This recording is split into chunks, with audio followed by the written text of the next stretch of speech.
Artist Talk. I get excited about every interview that I have. I know I say that every week. I'm so excited. I'm so excited. This week is no exception, and I'm probably doubly, triply, quadruply excited today because I get to talk to one of my best and dearest friends.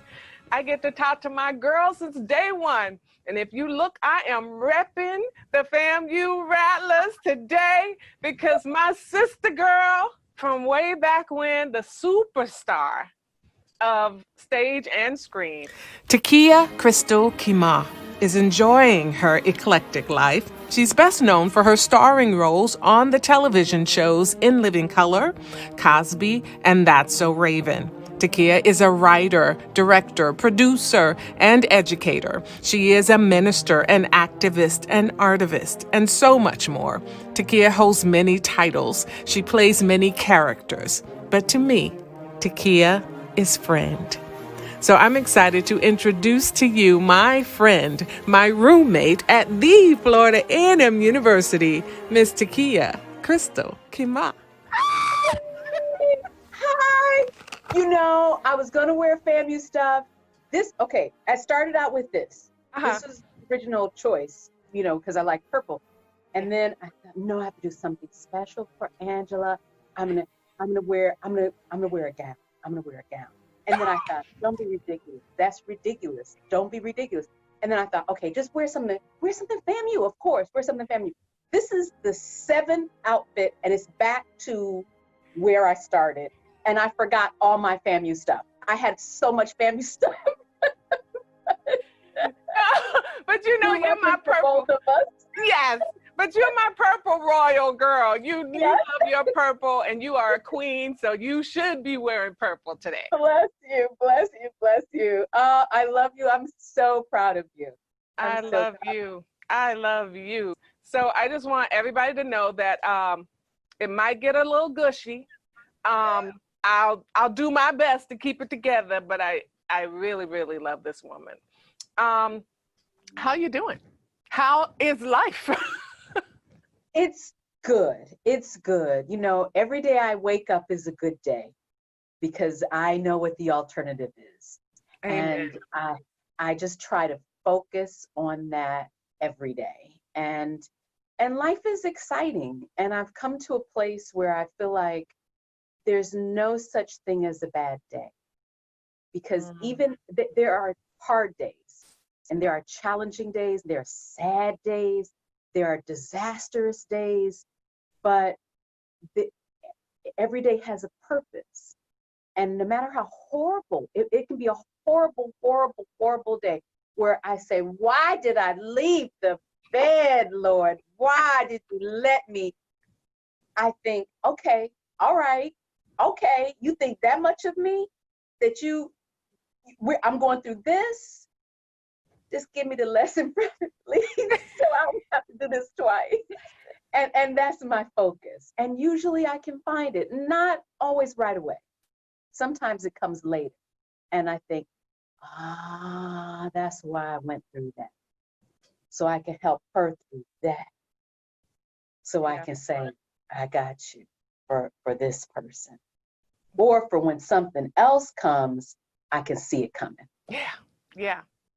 And listen, you've certainly done that for me. And we'll talk about it more later. But you cared for your beautiful grandmother, and who suffered with dementia. And when I started caring for my mother, and when my father passed away, you stayed on the phone with me for hours, making me feel like a decent human being for some of the things that I thought, that you will only know if you are caring for someone with dementia. And you took care of me then, took care of me through the haves and the have-nots, called me up and say, okay, what do I need to tell? What do you need? Listen, this is what I wish I knew so that's your heart. That's how you are. And I appreciate you. I appreciate you right back. But your first big break was In Living Color. Yes. And tell me about your journey to In Living Color.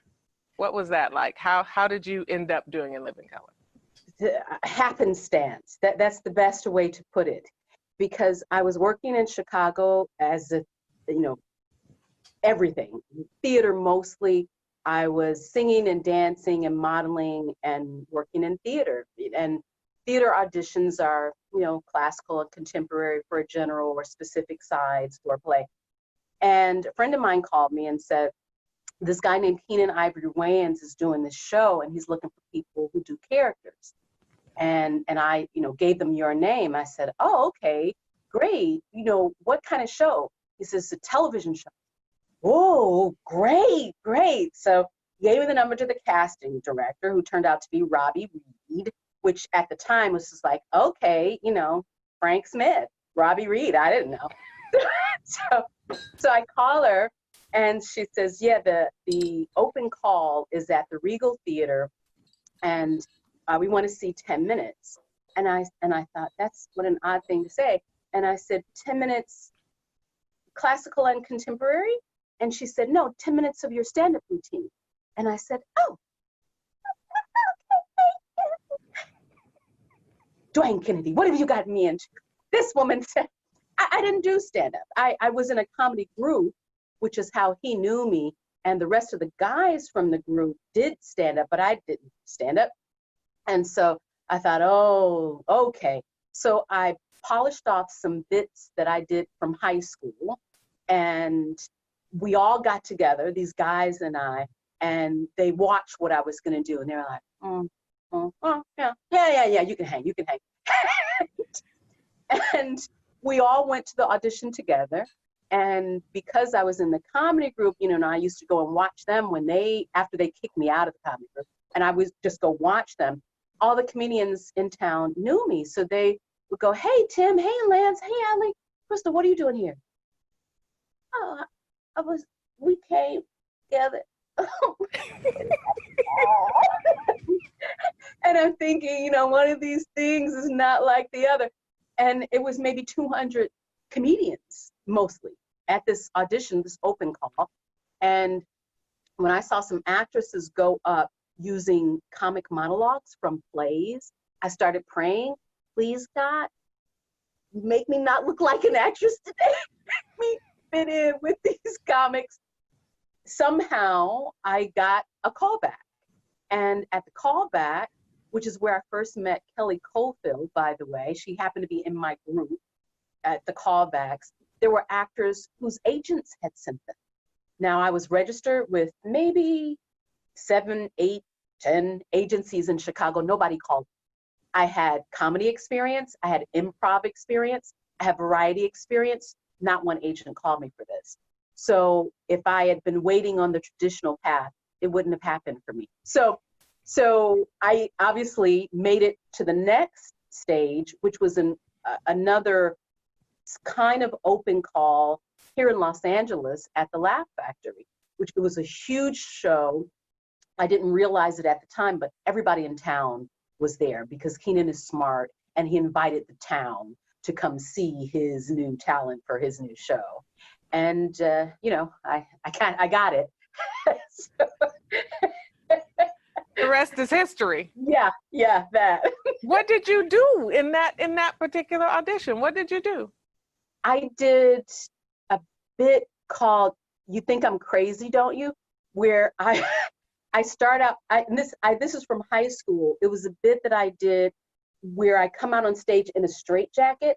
I used my school blouse, a white blouse, and I took arms off of another blouse and sewed them on to make a wraparound. And I had to be tied into the things on stage with that. So I do that bit, and then I did another bit with impressions, and I did Black World, which I think is the thing that got me on it. And now it's time for Black World! Yay! And Black World, all the black people have the money, and your mother doesn't have to sit and stay up in the theater and clean up late at night while you have to sit and wait and be quiet and then you're sleepy. And then when you go to school, it's no rats in the corner and no mice either. And the books are brand new and they have pictures of black people and and all your dolls are black. and not no black Barbie either, but a real black doll with black people hair and a black nose, and her name is Lawana. And Tell me, how would you write in Black World today in 2020? The thing is, I think Black World should have happened a long time ago. And then it wouldn't be any 45, and it wouldn't be anybody trying to make the black people and the white people fight each other all the time. So much. Always loved her. One of my favorite things, and you know, I'm all over the place because that just made me think of some of my best friends. Yes. And one of my favorite things that you've ever done was your one-woman show, Some of My Best Friends. I saw almost every performance in New York, and I happened to come to LA. I know. You helped me with it. But I'll you know what? never I forget that. never got tired. I never got tired. I loved that show. I always felt like, I still know that some version of that is going to be like an HBO special or Showtime special or some kind of, for the world to see it. I guess I was supposed to tell my boy not to go off and fight in this thing. That's what Eartha said. That blacks ain't got no business over there. That I shouldn't have let him join up in the first place. Let it. my name is Shantifa Joyce Washington, and this is my poem. We be doing it. We be doing it. Me and Ben, that's right, and I ain't even ashamed to stand up here in English class and call his name. We be doing it, out and in with the side and the home, cause when we doing it, can't nobody tell us we ain't grown. We be doing it, around and around. I was writing that show when I got in Living Color. So Chrissy was a part of that show the whole time. And I stopped working on the show. I was supposed to do that show in Chicago. Chuck Smith was going to direct it. I was going to do it at XBAG, what the other name of it, a little theater in Chicago. And then I got the show, moved out to Los Angeles and stopped. And then as I realized I had a lot of time on my hands, I started working on it again and finished it here. And then took it back to Chicago, of course, today. But go ahead.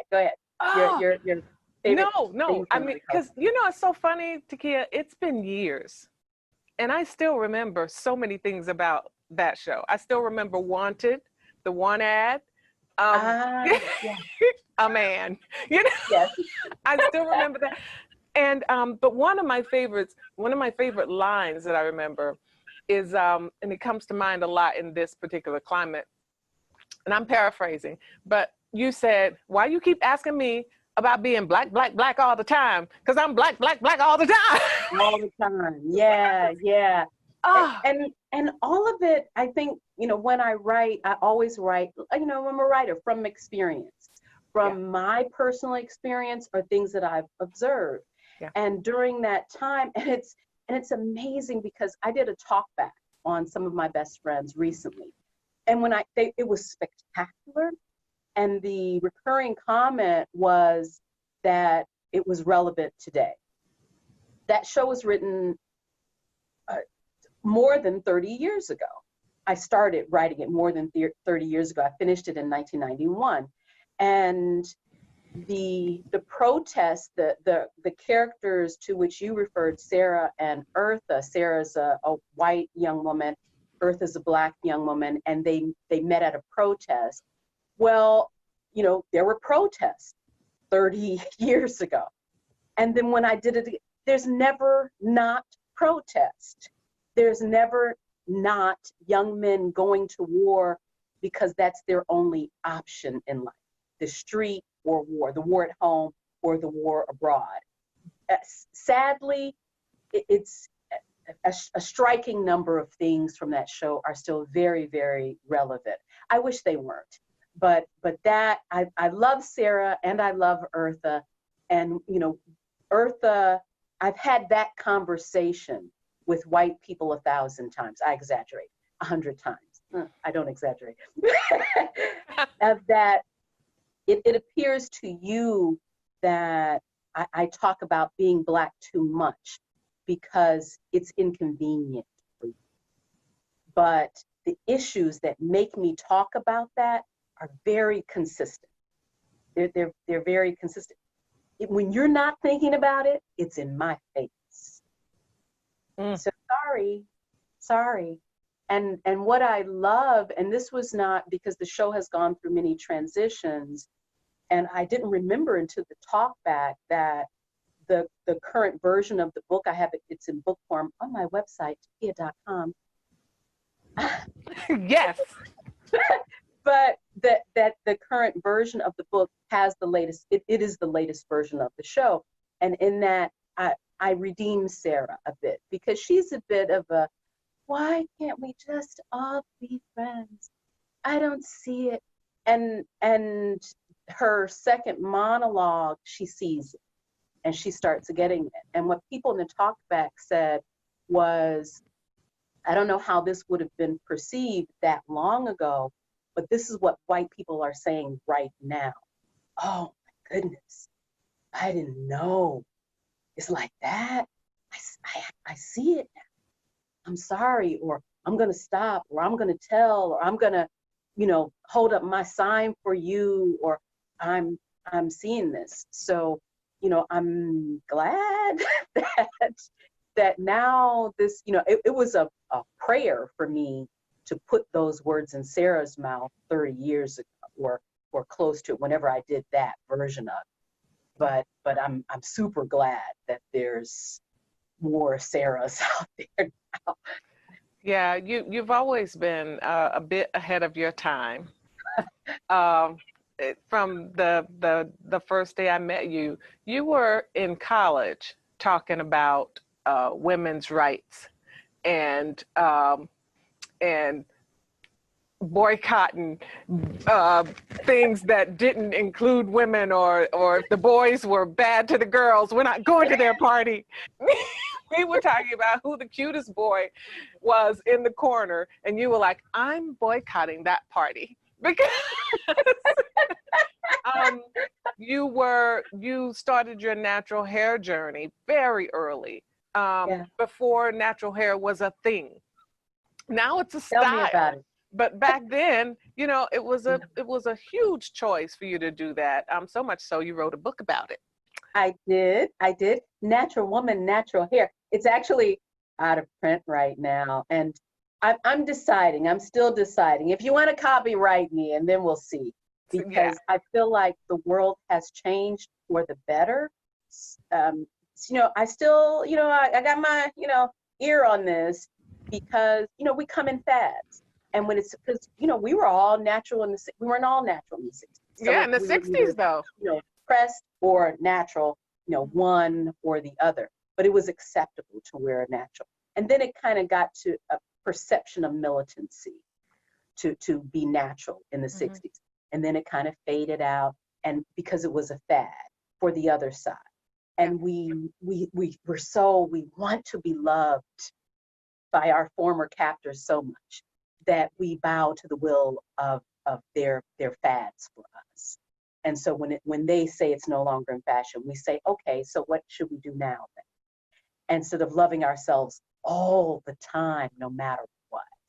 And so now what I'm seeing in natural hair, because I feel like when I first started doing television, I had been to Africa. So you couldn't tell me anything about my hair, baby. You couldn't tell me anything. And I was wearing Senegalese twists, which this is for history's sake, this one. I need to do it again. It's a good arm workout. But no one in television knew how to comb my hair. They knew how to straighten it. I remember the first time I sat in that chair, this woman came at me with that blow dryer and I said, no, we don't do any heat. And she looked like I had said, we don't wear any clothes on television. And it's like, what do you want? And thank goodness that I started out on a show where we were wigged all the time. all of my characters, except Chrissy and Shawanda Harvey, who wore head wrap, wore wigs. And I loved it. I love a nice wig. If my room weren't horrible, I'd turn the camera around so you could see my rows of wigs for this show. But no one knew how to comb my hair, so I did it myself. And for In Living Color, I think I always did my own hair if it was my hair. So it was either me doing my own hair or I wore a wig. But the show after that, and the show after that, and the show after that, I got people in the union so they could do my hair, you know, and the shows were willing to do that. Well, you can't do your own hair. What don't we have? I said, well, there's a lady on Crenshaw that could do it if you could bring her in. So and so that has changed drastically now, and I love it. I love that. But what I'm seeing is a lot of check marks, a lot of racially ambiguous people with natural hair, but I'm not seeing a lot of natural hair that marching. You know, it's not a lot of hair that gets big, and it's not a lot of natural hairstyles. So Yeah. we've gone from natural to giving other people billions of dollars every year to look not like us. I know. So there might be another book on hair coming out. I know. You know, it's so funny. I just did an article, and it was about natural hair because I, as usual, was like about 10 years behind you. So, in the discovery. And I fell in love with my natural hair. But one thing I noticed about, because the question was about Black Girl Magic, one thing I realized for me that was magical was this great gift we have in versatility. Yes. So I love to do whatever I want to do with my hair, but I want my own hair to stay straight. When I say, stay natural. When I say do what I want to do, it means I can say that one. Right? I want to put that one on. Next time I'll show you the rows of. Yes, I can't wait. And by the way, I love when I see you out with your natural hair. It looks so spectacular. Thank you. Thank you for your example. You're welcome. I love it. I decided to switch it up for you today because I knew we were gonna have this talk. So I thought I'm gonna wear her.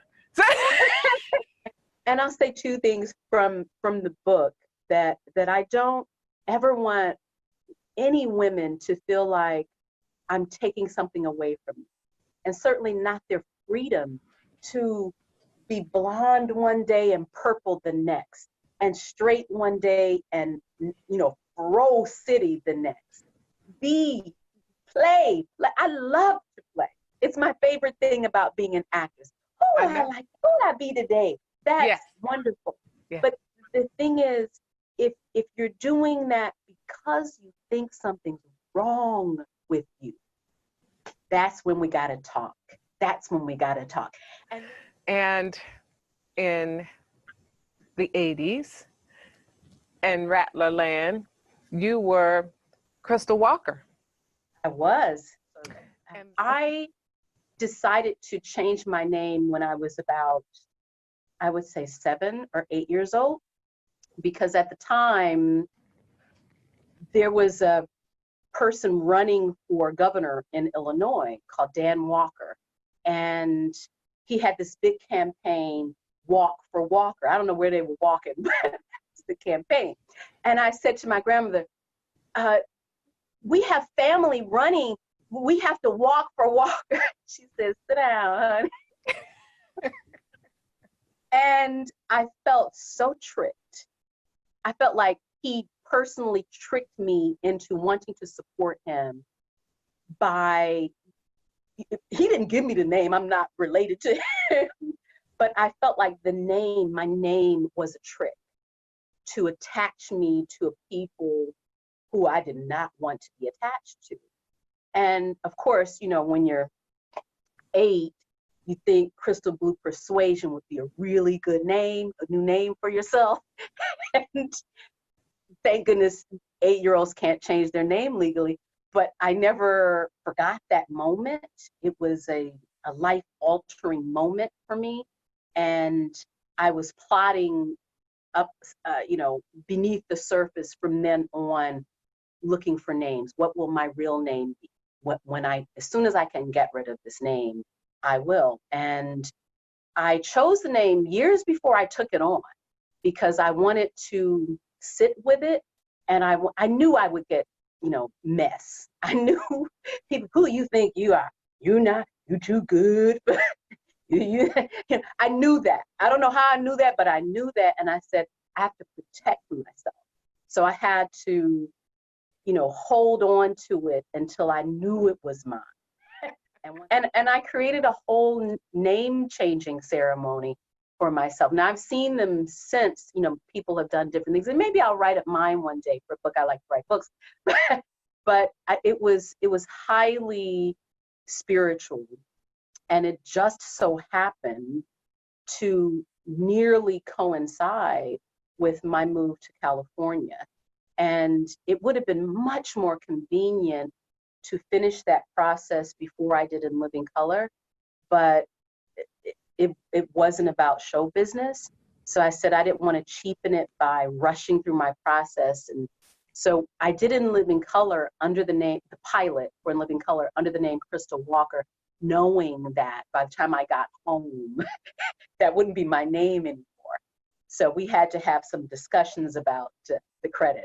And even with all of my protection, I took on a lot of heat for the name change for a number of reasons. And eventually, because I said, I'm going to be so new once I have this new name. I'm going to be so new. And I took hard and internalized every mistake I made in life in my new name. Because I said, you were supposed to be new. You weren't supposed to make any mistakes, and now you've soiled this new name. And eventually I said, it's about the journey. This is my destination. So of course you're gonna fall along the way, but I'm gonna get to it. And I'm still getting to it. Yes. What advice do you give to people who are considering a name change now? My first thing to everyone is names are energy. I wrote in my social media page the other day, I have these things called crystal quotes, and every once in a while I'll post a crystal quote. And I put the last one was something like, when you speak someone's name, you honor them. And I feel like it's true no matter what. Your name means something. It's an energy. If I don't know you, if I've never met you, and someone says your name is Hallelujah, and I say, hi, are you Hallelujah? That's coming with some energy. I can't help it. You can't help it. It's coming. But all words have energy. It's the energy of the meaning of the word plus the energy of the speaker. And so if your name is not providing you with energy that propels you on your spiritual journey, I think it's okay to let it go. And if it was passed down to you from 57 generations, consider the 57 generations to which you are going to pass that energy. So when we were together, we were dancers. Yes. And one of my outfit changes today was a maroon outfit that was in tribute to Eminem, you know, because our colors were maroon and gray, but yes. It looked like a muumuu, and I said, no, that's not a good tribute. Yeah, so we started a dance troupe at FAMU called Magic Movement. Tkeyah was very instrumental in making sure that happened. And we had us some good times. A ball. Yes, we did Thriller on the set, honey. We did the whole. And who was Michael Jackson in that? I don't know. Who was it? Who was it? It was Miss Angela Robinson. Yes. Oh, and we killed it. And the thing is, you know how when you do something, that was a good prelude to In Living Color, because we were just having fun. And I didn't realize until we did the Thriller dance how huge we were. Because, and for your audience, the set was very different, and you could, hang out in the set in a different way. Yeah. And so the post office and the bookstore were kind of right in the middle of the set. So we went in there in the bathroom to change, and it was an average day on the set when we went in. When we came out, we barely had room to dance.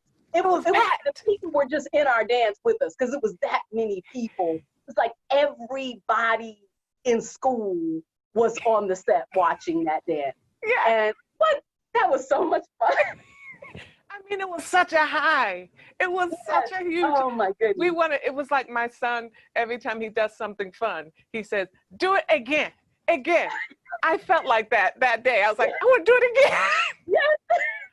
But tell me the truth. Did you ever on that In Living Color set look over at the Fly Girls and think, I could do that? Oh, more than that. Yes.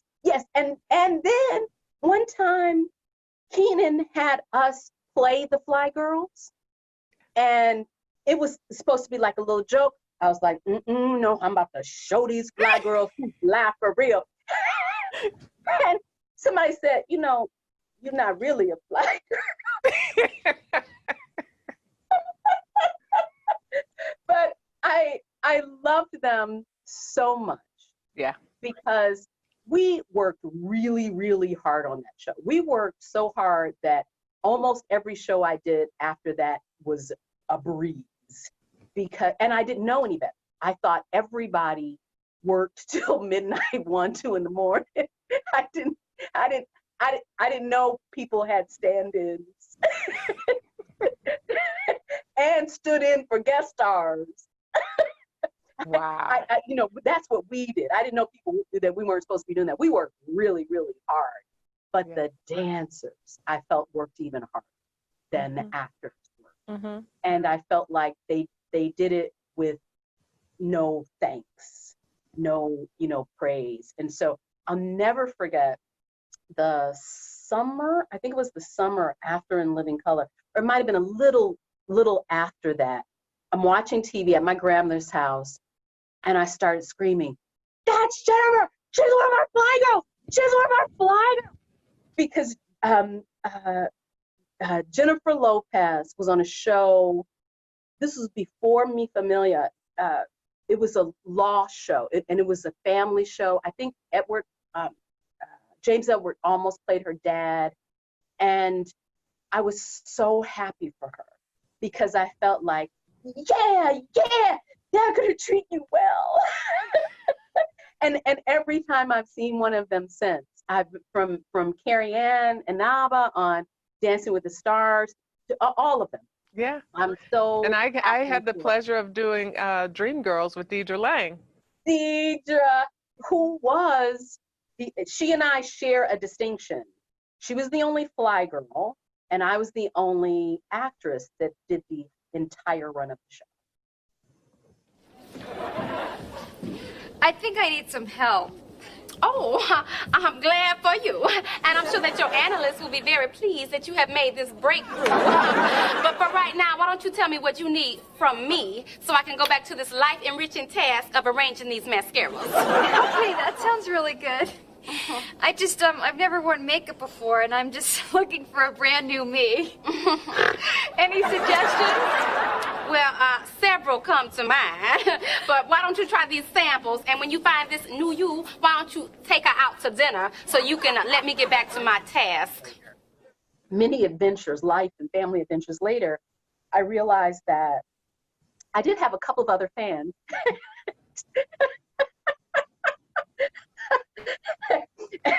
And I realized that there were things that I wanted to say with my art. And so I thought, well, yeah, let me get back out here and see what I can. I'm so glad you did. You fought your way back. You literally fought your way back. I did. I really did. But now, I feel like now I'm at the point where I'm ready to perform for me, for you know, to put out what God puts on me, you know, Yeah. because I feel like things don't just magically happen at the same time, or because people are stealing ideas from each other. I think that it's time in the universe for certain things. And so they're put in the universe, and if you have an antenna up, you'll get it. But then if you don't put it out, it'll go to somebody else. So I think that there are things that I have to say that I think can only be said through my body and my hand. And you know, so we'll see, hopefully. But after being like in this high place and almost having a TV series from the time you started in Living Color till That's So Raven, almost always having something going on. Yes. Yeah, I had a show. I had at least one series every season from Living Color to That's So Raven. What's your philosophy? Like, what is it that you teach all your kids, whether they're taking your workshop, whether you're at FAMU with them? What's like one or two things that you tell all of them? If you want to be an actor, what? Don't know. We've got enough. Stay home. The competition's rough enough. No, I tell people, know why you're doing this, because a lot of people want to be in entertainment because they want to be a celebrity, which to me has nothing to do with acting, nothing to do with the skill, the talent, the sacrifice, the dedication, the discipline of being a performer. If you want to do that, just, you know, it's just fairly easy. Just do lewd things online for long enough, you'll be a celebrity. But if you want to put your art into the universe, make that the decision. And what I've been telling people for a very long time, when you're starting out on your journey, know who you are, or who you think you are, and who you intend to be. Because if you come wherever, you come Los Angeles, New York, Atlanta now, and you don't know, somebody will tell you. Somebody will tell you who you are, and you might not like that person, but they'll offer you shiny things to be that person. And you'll take the shiny thing because you hadn't thought about it. And then you'll look back and say, this is not, I didn't mean to, where are my clothes? So know who you are at the beginning of that journey, and know what your deal breakers are. Because again, if you don't know and somebody offers you something, you might say, well, maybe it'll be all right. But think about it now when you're in your safe space, about what you're willing to do and what you're not willing to do. So when you hear that thing that's across your line, you know it doesn't matter. You can have all the shiny things in the world. That I'm not doing. For me, it was easy because my grandmother was my bar. Will she be proud of this? Or will I have to explain to her what I thought I had to do it? You know, and she still is. She still is. That's still my bar. And that's fairly easy for me. Bring the people you love with you on your journey, because once you're successful, you won't be able to tell the difference between the people who really love you and the people who are going to leave you the moment the show wraps. You'll be saying, where's the party? So bring your real deal with you, and teach them how to help you along your journey and help them along theirs, so that when you arrive, you arrive on a steady platform with no holes in it. Yeah? And then study, and never, ever stop. Mm. Yes, I came with you. Just because I told you how much I loved some of my best friends. Yes. I told you what an amazing artist she is in a one-woman show kind of thing. So tell us about the Cool Crystal Show. I am very, very excited, and you are one of the reasons why I'm doing this, Angela Robinson Whitehurst. Yeah, well, you are, because I was a little intimidated to go forward with it, and then I wasn't sure what it would be, and I didn't know how to sustain something. And then, you know, in the pandemic, how am I going to pull this off by myself? It's not a live show where I get on stage and then I'm fine for a couple of hours. I have to be the crew, and I have to be hair and makeup and wardrobe and the painters and the contractors and set decorators and the prop people in the network and the studio and lots of other things.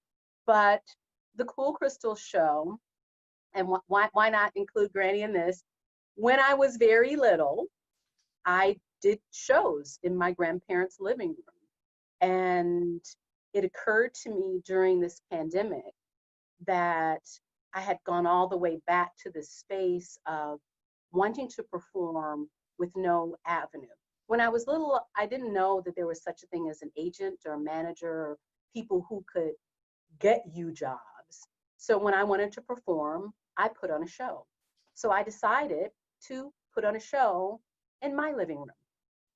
And the show is a mixture of my newsletter come to life with literature and art and just stuff, and me rambling, which we all know now that I do well. And my live shows, there's excerpts from all of my live shows, and there are a lot of them, and even some new shows that have not seen the light of day yet, so they'll be seen for the first time, or they have been seen for the first time, on the Cool Crystal Show. You guys, I'm telling you, stay in touch. I will post it. I will keep you posted on when the Cool Crystal Show is happening. It is not to be missed. I mean, and it's and it's on a brand new platform. Tkeyah.com is my website, but the show is going to be on Keymah.com. KEYMAH. Tkeyah.com is her website, but the show's going to be on Keymah.com. Yeah, Keymah Studios website. Keymah Studio. Yes, which is different from my website. Yes, that's the platform that the Cool Crystal Show will be on. I'm just really excited. I know it's going to be great. How did you learn to do impressions? This Juliet ain't waiting around for some fool in tights named Romeo. You know what I'm saying? It's nice and shattered. There'll be a 45-minute wait. Prince, I don't care if you're the Queen of Sheba, you're going to have to wait long with everybody else. How many times I got to say you stay away from me? Your breath stinks. What I remember is when I was really little, in the Stone Ages, Jimmy Durante had a show on television. And I remember when we got a television, which says not just how old I am, but how poor we were. And being the baby of the family, I remember thinking, why is everybody watching that thing instead of me? What has that thing got that I ain't got? And so I started watching and copying what I saw. And so the first thing I remember doing was standing in front of the television rudely and saying, ink, ha-tink, ha-do. And having, my family go, oh my goodness, that was just like Jimmy Durante. I got it back, and I will keep it. Because I can do anything they can. So that's where it started, to get attention, to pull attention from that TV to me. And early on, whoever I saw on TV, if they had at least the distinctive voice, it would come in my ear. Oh, what does that sound like? And it was and I thought everybody did that until I was in high school, even though my siblings, but they were just so not like me. I thought all the real people did it. then when I was in high school, we had a talent show, and somebody said, "You're going to get in the talent show." I said, "Yeah, I want to. I can't think of anything to do. I was just going to do impressions." They're like, "Impression?" Like, yeah, but yeah, do that. And I think I did Robin Williams and Jack Benny. It went over so well that I thought, wow, I guess everybody doesn't do this. And then it became my little thing. And then, of course, on In Living Color, we had such a great research department. So if there were people that we didn't do, they would get us tape. And then we could watch it and study and then do whoever. Tkeyah, I love you. I love you. And I appreciate you so much. I appreciate that you've always been accessible. You've always shared everything that you've learned on your journey with me. And you've always said, if you need me, I'm here. And that's the reason why God blesses us with success, I think, so that we could be a blessing to others. And you have certainly been that blessing to your family, to your grandmother, and certainly to me. So thank you for taking this time to chill out with me. Thank you. Back at you.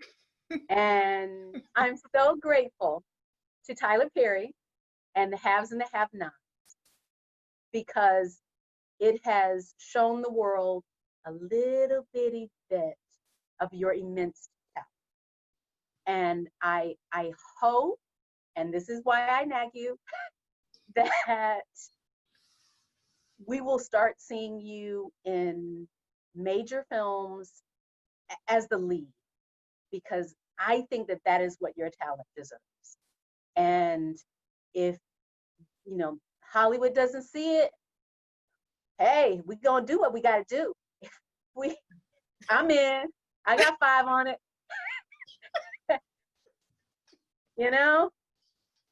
Yeah, that's how we had to do when we didn't get in orchestras. Okay. And have fun doing it. We did. Thank you for all your encouragement, my friend. And if I could be in a movie with you, that would just make it just butter. You better make that happen, man. Huh? Come on, Rattler.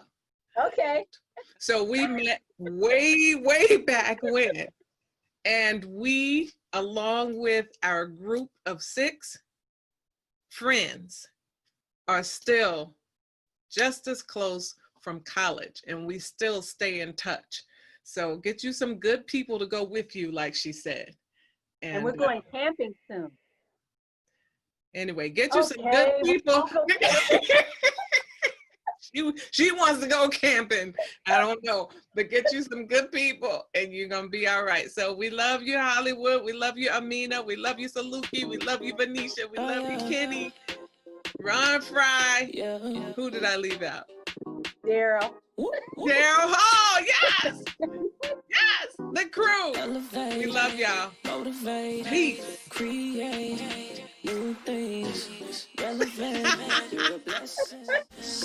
Thank you, Tkeyah, for stopping by Artist Talk. Join us next time for part 2 of my conversation with Tkeyah. We will talk about her time on COSBY, and she will candidly share her opinions and thoughts on everything that's happened with Dr. Bill Cosby. Join us, and do me a favor. At 9 p.m., log on to Keymah.com for the Cool Crystal Show.